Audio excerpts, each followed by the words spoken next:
Dolly Parton could wind up in the Rock and Roll Hall of Fame this year against her own wishes.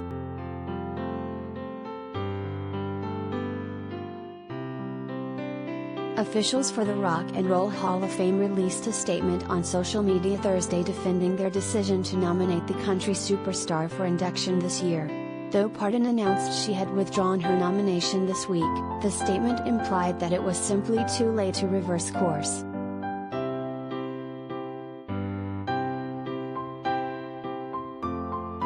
Dolly Parton's music impacted a generation of fans and influenced countless artists that followed, the statement read. Her nomination to be considered for induction into the Rock and Roll Hall of Fame followed the same process as all other artists who have been considered.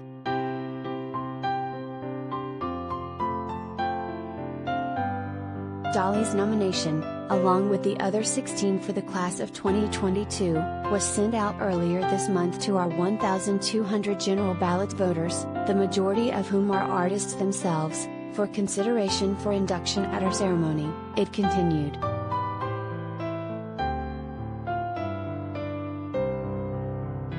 The announcement came just days after Parton said she would respectfully bow out of consideration for the Rock and Roll Hall of Fame.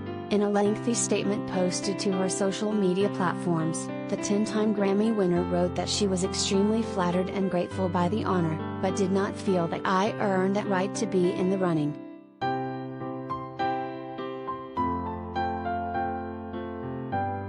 Parton went on to say that the nomination had inspired her to put out a hopefully great rock and roll album at some point in the future. She also described her husband, Carl Dean, as a rock music freak who had been urging her to produce a rock album for years.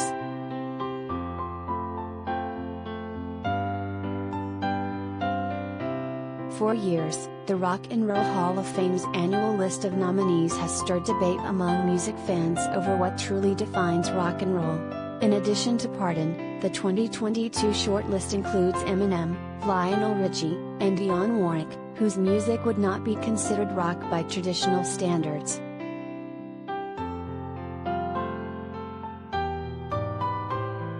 In a Fox and Friends interview that aired Thursday, Parton said she still didn't feel right about being included in the Rock and Roll Hall of Fame as a country artist.